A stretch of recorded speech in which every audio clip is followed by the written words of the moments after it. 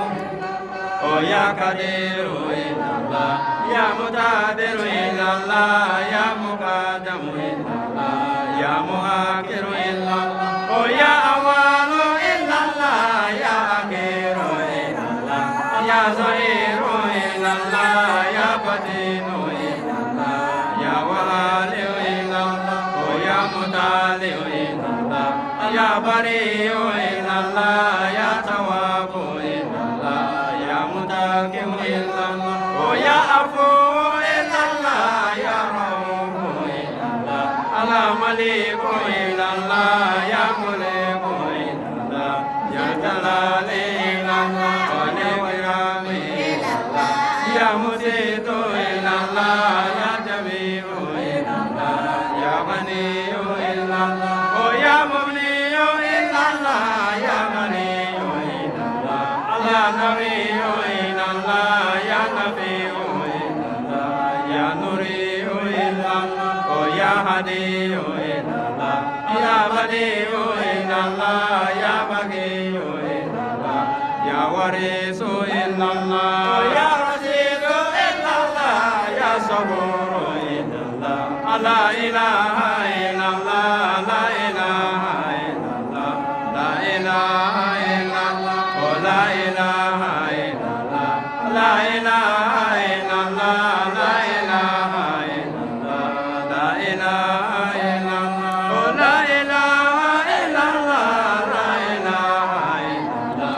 la ilaha illallah la ilaha illallah la ilaha illallah sirrul rasul Salut. Salut. Nah.